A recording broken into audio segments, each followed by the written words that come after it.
one neighbor to another, WCTE PBS is here for you. Coming up next is Live at 5 on WCTE and its streaming platforms to provide updates on communities throughout Central Tennessee. All right, welcome to Live at 5. Hi, I'm Becky Magura, and I'm going to take off my mask here because Melissa's with me, and thank you so much. Michelle, sorry about that, Michelle.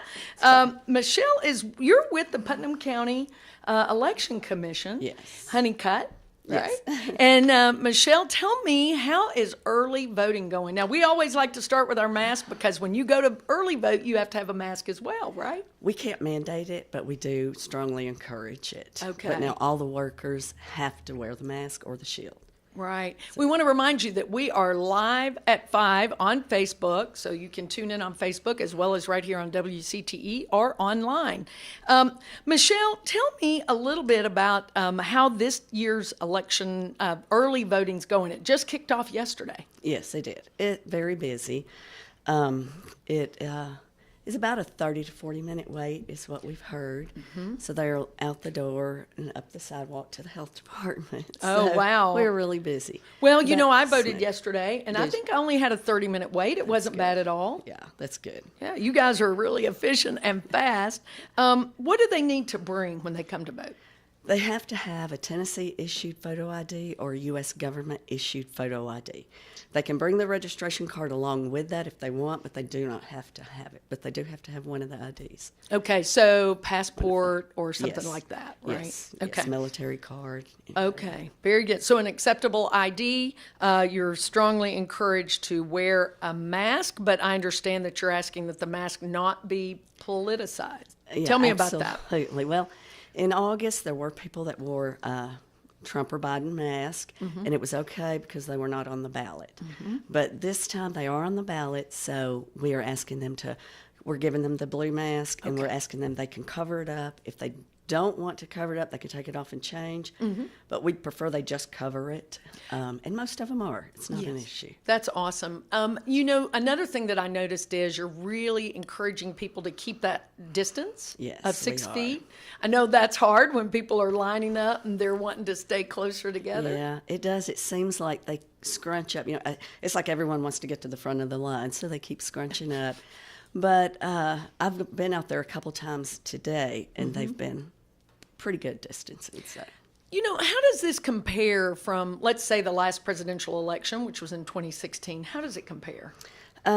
We were very busy then, too. The first day here, this time we voted 1238, and 4 years ago we voted like 1376, so we were a little under. Okay. But I feel like that's probably because a lot of people will drive up, see that line, and they're pulling off and leaving, because I've had texts that people are doing that. But the thing is, before, there was probably that many people, but we would snake them in the lobby. We had a lot of people scrunched in there, and we can't do that. Oh, of course, that makes a lot of sense. It looks like a lot more people. And again, you're moving really efficiently. Now, this is Putnam County. Every county is having early voting right now. Yes, is that correct? Yes. And how long does early voting go? The last day is October 29th. Okay. So. And what are your hours? For Putnam, every county's different. Okay. So for Putnam County, Monday, Tuesday, Wednesday, and Friday, we're open 8 to 5 p.m. Thursdays are the long days. We're open 8 a.m. to 7 p.m. And then Saturdays, we are open 9 a.m. to 1 p.m. What can you say to encourage people to get out and vote? Oh, gosh. I think it's very important, especially now. Mm-hmm. And, they just are. A lot of people are. A lot of people that we're seeing are first-time voters. We had record number of registrations of people that they literally told us, I've never registered before. But wow. And they're older people, too. So. Right. And now, are they, you can't register to vote now, is that correct? No. October 5th was the last day. Okay. What are your absentee voting numbers? Because of COVID, we know a lot of folks are choosing not to go to the polls. So can you tell me about absentee voting? Yes, it's been extremely high. Right now, as of this afternoon, I think we had mailed out about 2,100 ballots. Okay. And we had received back close to 1,400. So we still have quite a few out there.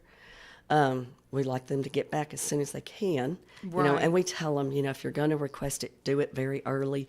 Get it back to us so we can get you the ballot and return it quickly so the mail has plenty of time to get it to us. Because they can't drop that off. No, and they try. Even though we have signs everywhere, we can't take it. Right. So you have to mail it through the U.S. mail. The last day for requesting an absentee ballot? Is the 27th of October. Awesome. What's going to happen on Election Day? What will your hours be like? Well, the polls open at 9 a.m., close at 7. That's Putnam County. I know a lot of people will show up at 7 because the radio stations and the News media. news say 7, but that's Nashville. So we don't open till 9. We'll be in our office. Usually we're there a little before 7 so we can take the calls of the voters that are telling us the polls aren't open at 7. And, we have to tell them they don't open till 9. But they stay open till 7 o'clock. Anyone in line at 7 o'clock will get to vote. Okay. All right. And that's the same thing in early voting. Like if we close at 5, anyone in line at 5 gets to vote. Okay, that's important Yes. for folks to know, I Yes. think. So, I was just going to share with our viewers that we received a report from the Tennessee Secretary of State that Tennessee breaks first day of early voting record. There was a 91% increase from the first day of early voting in 2016, and actually a 120% increase over 2012. Now that's statewide. Yes. Are you hearing from your counterparts in other counties here in the region that voting is high? Yes.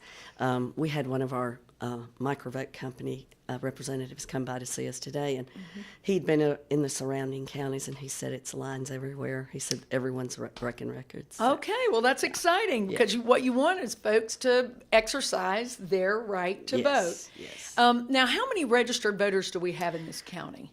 Active voters, 45,000. Inactive, and all that means is we've received something in the back through the mail from them saying they may have moved. So they can still vote. They just will have to do an address change with us. So we have close to 3,000 inactive and a little over 45,000 active. Wow. Okay.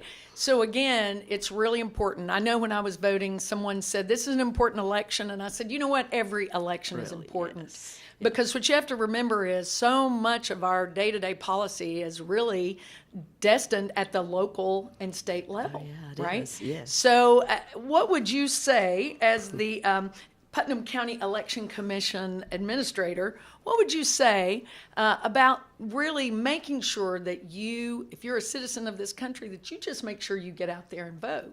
Well, a lot of people will complain about what's going on.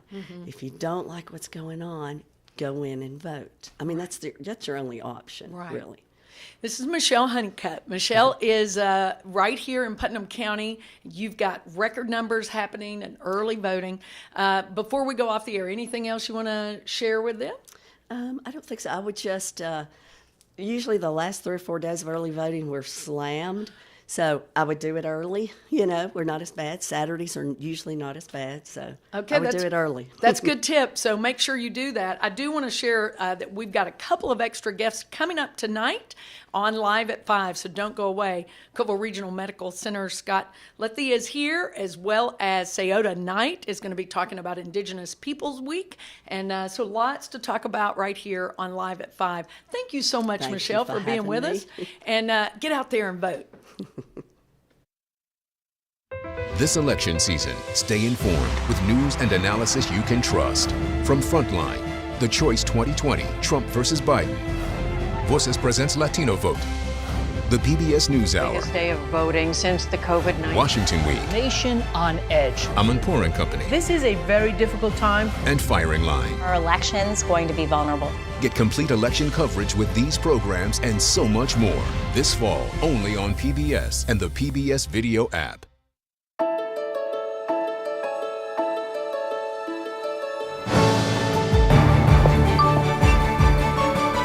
Day of my life. I walked away from all of it. There's not a future in it. The best decision I've ever made.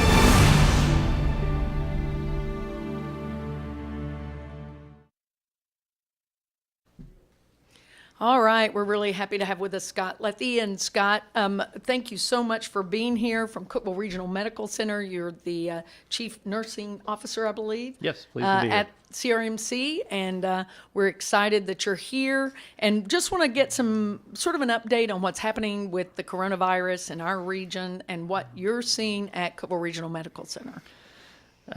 We'll do our best to keep it brief. Currently, we are seeing an uptrend, a significant uptrend regionally. Out of the patients that we're treating at the facility, over 50% are not from Putnam County. They're from the surrounding region. Today, we have 47 positive patients. We have 6 others that are what we call suspect, that we are testing, but taking full precautions with them. 3 patients, unfortunately, with this horrible disease that are on breathing machines, which actually is an improvement from the last week. And then we admitted 5 new positive patients that were known before coming into the facility yesterday, who unfortunately have gotten worse. Oh. So we're seeing an uptick in the acuity of all illnesses across the continuum. So we would encourage people to please go see your doctor, take care of yourselves, take care of your health. Yes, it's a scary time, but on the other side, with all the additional precautions, things have not changed in terms of the quality that you're going to get, and it's actually in some ways a little bit safer now in some places than it was previously, with the added precautions, barriers, hand sanitizers, limitations of visitation, and things of that nature. We do have viewers who are watching on air for our whole region, as well as on Facebook and online. If you have a question, all you have to do is type it in the comments, and I'll be happy to ask. What kinds of complications are you seeing from the coronavirus? And we have been wearing our mask inside. I took mine off for the show, but I appreciate you, Scott, for not taking yours off. I think that we're advocating. That's one of the things, right? Wearing absolutely. A mask. Tell me about absolutely. Masking, though it is uncomfortable, in all honesty, we wear ours anytime we're in the hallway, anytime I step out of my office, even in my common work environment, masking. I would ask that people do it for 2 reasons. 1, do it because it truly does lessen the risk of exposure, and 2, out of respect for those around you. This is an illness that spreads by what we call droplet. So if you sneeze, you laugh, you talk, you sing, any of those items, you emit small droplets from your mouth that will hang up in the air. As the air gets colder, like flu season, which is another form of COVID, but not COVID-19. Right. Stress that. As it gets colder, those particles actually tend to hang in the air longer, which is why you tend to see higher rates of flu and other illnesses like that in winter seasons. So we are seeing the biggest complication we see is what we call respiratory or breathing problems, which get the most acute. The first symptom that most people complain of is a headache and or loss of taste or smell. Fever is a big indice as well. That means you're most likely acute and also at what we call higher risk of shedding virus, which means you're at more risk of contaminating people. The contamination process, if you were exposed, you're not going to have symptoms for probably approximately 1 week. Because your body has to generate an opportunity, have an opportunity to generate an immune response. So just like the common cold or the flu is, again, parallel examples, once you're exposed, you may not know exactly where you got it because you don't have symptoms for several days. Got you.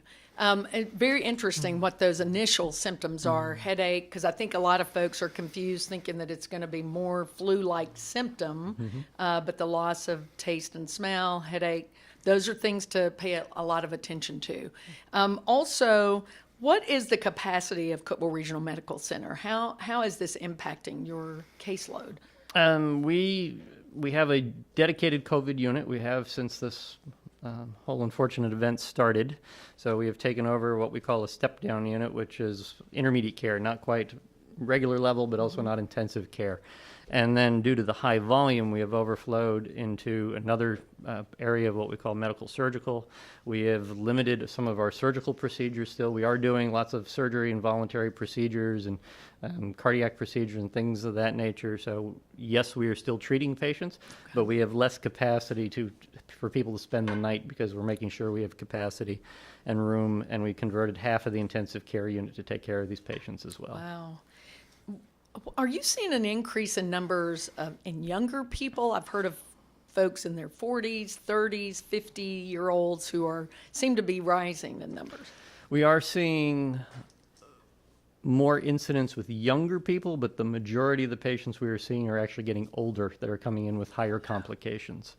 So the older tend to be more susceptible. If you have heart disease, if you have diabetes, if you have respiratory problems, if you have asthma, items of that nature, if you're overweight, as an example, those are all risk factors that add up.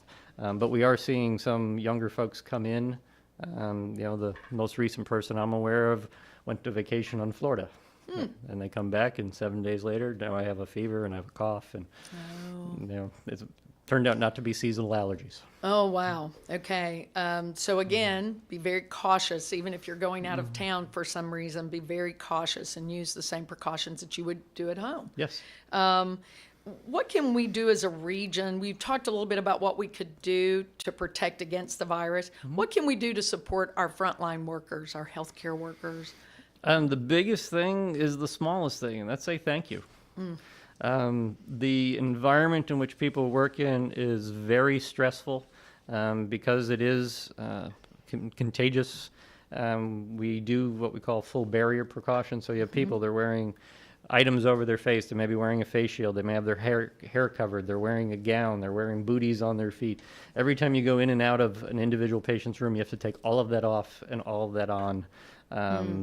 And one, it's hot, and two, it's a lot of work. Yeah. And then again, with the higher intensity and level of people and the need to restrict visitation, the interpersonal has become much more acute, and the need for that interpersonal and the support for our folks. So saying thank you to them, let them know you appreciate what they're doing, and just asking is a huge thank you. Well, I appreciate hearing that, and so keep that in mind. If you know of a frontline healthcare worker, please let them know how much we appreciate them, as well as our educators and so many people who are taking that responsibility to be right up front. I certainly want to say a special thank you to you. You're very welcome. And everyone at Cookeville Regional Medical Center for all the incredible work you're doing. Can you give us overall numbers? Since this started, what's been our numbers? We've treated 450 positive COVID patients. The positivity rate is about 20%. So if you extrapolate that, it's more than a couple thousand people that we've taken care of since the very beginning that have been suspect or some similar symptoms to it. Wow. Keeps us busy. Yeah, it does keep you busy, but you're doing a great thing. We haven't had a whole lot of fatalities, I believe. No, in our region. we're running about average. We run about the state average, which is about 1% total for cases that you see. But that doesn't dismiss the severity No, of not this. in the least. We've had patients from 19 literally to 90 in the intensive care unit. Wow. All right, so keep that in mind, and please do your part. Mask up. There you go. And we'll see you in just a little bit. Very good. Thank you. A recent study examined blood samples obtained from hospitalized pediatric and adult patients diagnosed with COVID-19. They found that children actually create higher levels of two specific immune system molecules, which may explain why children with the coronavirus generally fare better than adults. It has to do with the innate immune system response. That's the body's internal defense system against infection. And they were higher in all the kids, regardless of outcome, and they were higher in the children compared to the adults. Now, those molecules can be made, and we didn't yet have the ability to figure out exactly which cells are making them, but they can be made by cells that we call cells of the innate immune system, that oldest vestige immune system. And we know that in general, children do have a better innate immune response. Like so many other things, our immune system tends to become less efficient as we age.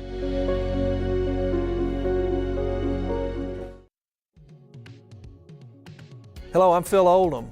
Please join me for our new show, Now That's a Good Question, as Dr. Jason Beach and Dr. Carl Owens join me to talk about the use of educational technology in the classroom today and into the future.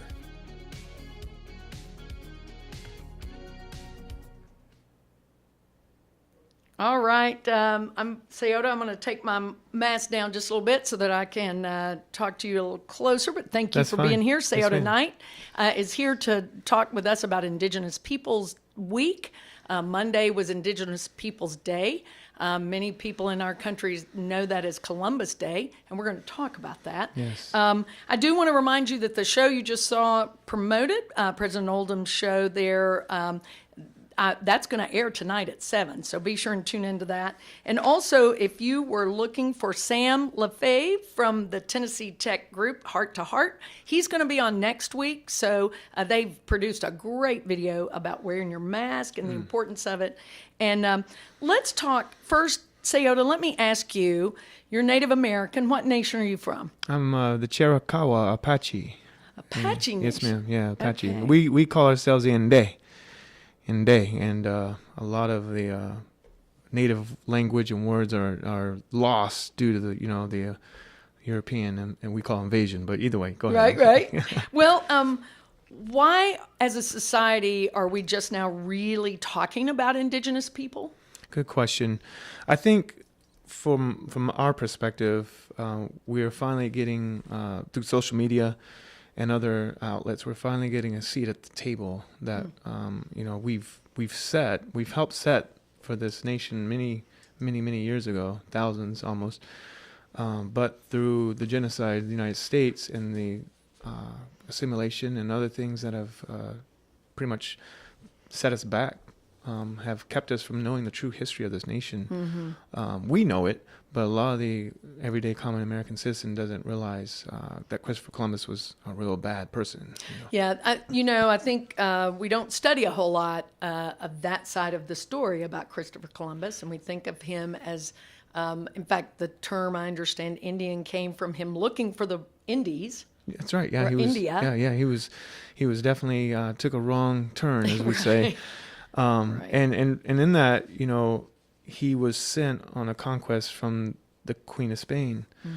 And so he had all these really bad intentions from the onset. And really just unfortunate for the people who were encroached by him. So.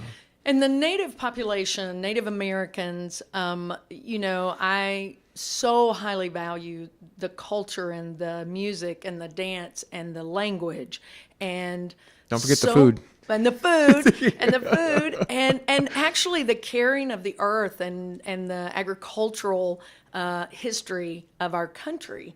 So what do you think, share with us some of the things that you're most proud of being a Native American? Thank you for that question. I think for me, just knowing that our people came from a very strong survival history. Like we've survived a lot of things that have, in most people's cultural history, would have been extinguished many years ago. Right. And we've been able to endure for the most part. Now there are native tribes that have been almost extinct, pretty much extinct. But for most of the nations out of the 574 federally recognized tribes today, or nations, they're hanging on by a thread, but they've been able to endure all these hardships, and which is what I'm proud of, to say that we're still here. Right.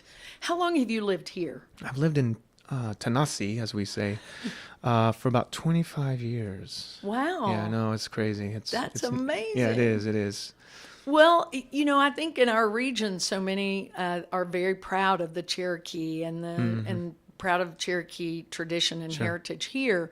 And yet it is a very difficult story for us to recognize the Trail of Tears as a real piece of history. What do you think the Native American story is today? Another great question. I think for us, there's so much that I hate. We're compiling this in such a short segment. There's so much. The story is. This won't be the only time Sayoto will talk to you. Thank you. There's just so much. I think if you took a Cliff Notes version of our story, is that we were the stewards of this land, and this is our origin story. We came from many different backgrounds. There's so many different nations here that through our own little skirmishes, we were able to survive and live in a symbiotic circle, if you will. And I think it's a testament to the people living here now that we can live together, even though we have our differences, and still take care of Mother Earth.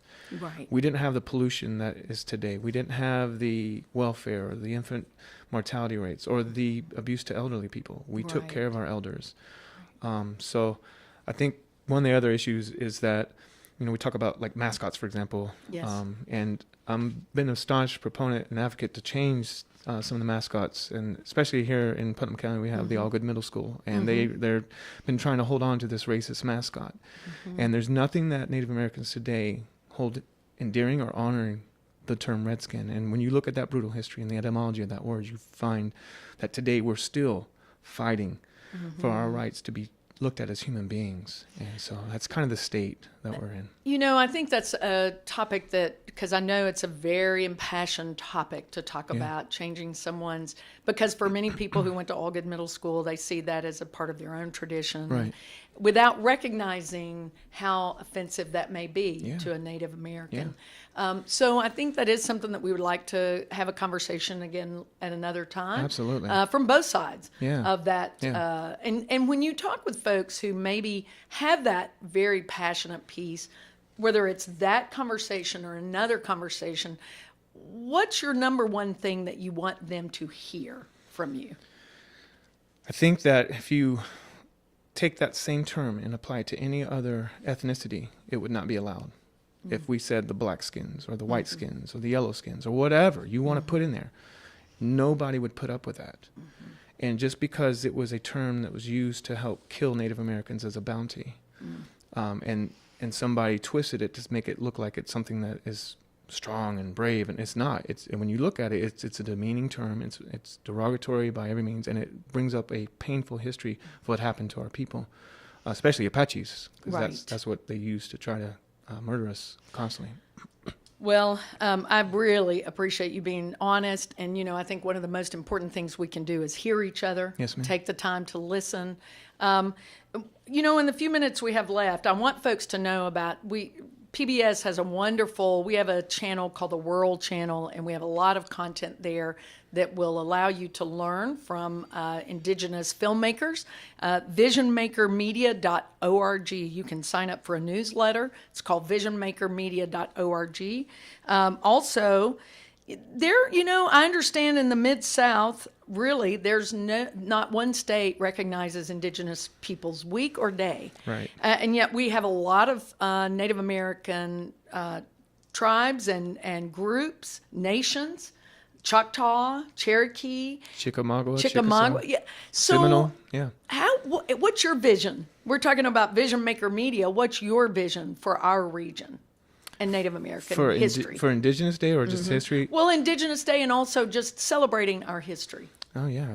Well, I'd love to see classes where people actually learn the native language, or even just some simian of real cultural immersion.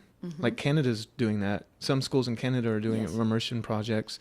And that will be like a mutual relationship thing where we're teaching not only our own youth, but other people to help keep this culture alive.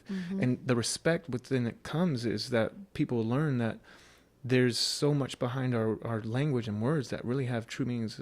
There's this saying that, you can't trust the white eye, meaning that when they say something, they lie even when they're telling the truth. And the English language is designed that way sometimes. So in the native language, we don't do that.